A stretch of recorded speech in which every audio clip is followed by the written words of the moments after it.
The Day the Sky Split, Chapter 3. Matthias threw the cabin door open, rushing onto the deck as Tabitha followed. He started pacing around the edge of the ship, scanning the sea. Tabitha wondered what he was looking for, but didn't want to distract him.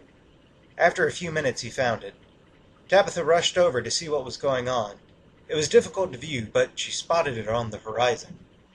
Attached to the sea was a large lump of water, larger at the top than it was on the bottom. The captain pulled out a revolver.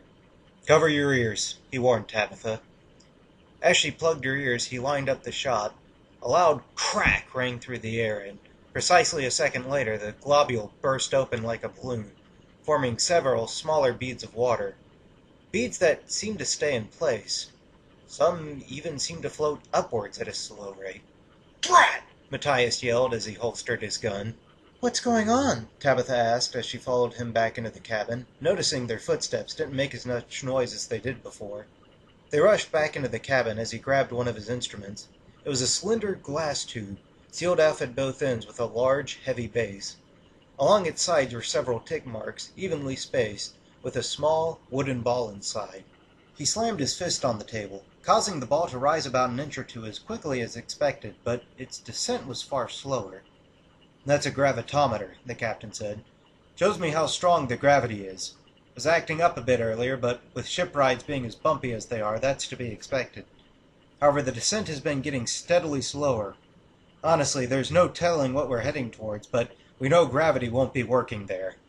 "My gods!" Tabitha explained. What do we do?" Matthias grabbed a length of rope and tossed it her way. "Do you know how to tie a knot?" he asked as she caught it. "I grew up a farmer," she said as she tested the strength of the rope. "Good," he said. "Going to need you to help my sailors tie everyone down." She gave a quick nod and they were off.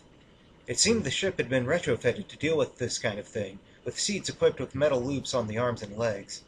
As she was securing people, she noticed there were small beads floating all around her. They'd get larger and larger. By the time they had gotten the size of her head, she had to hang on to the edge of the boat to keep from flying off at the slightest budge. Unfortunately, as she witnessed, not everyone on the ship was able to escape this fate, and some, including sailors and caravan members alike, went floating in the air away from the boat. Tabitha couldn't say for sure where they went next, but she really didn't want to find out. Eventually they had gotten every remaining person strapped down, and Tabitha began to tie herself to one of the last remaining chairs.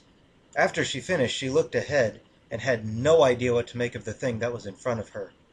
The ocean ahead had changed course, and had begun to flow upwards, falling into the sky. "Everybody!" Captain Matthias yelled from the ship's wheel. "Hang on and don't panic!"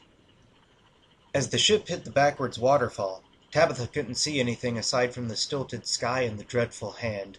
She had almost learned to ignore the hand, visually at least, but having to see it from this new angle, every bone, every muscle fiber, and every tendon were all given a new, dark light. She held on to her chair, bearing down so hard that her knuckles whitened. She closed her eyes, feeling nothing but weightlessness. It felt like that for what had to be hours, but was in fact 5 minutes, until the feeling was broken. She opened her eyes to see that gravity would be coming back to the area they were in. Instead of the gradual descent like the captain had wanted, they had begun falling at terminal velocity. They were falling towards land, and no one knew who was going to survive the fall. End of Chapter 3.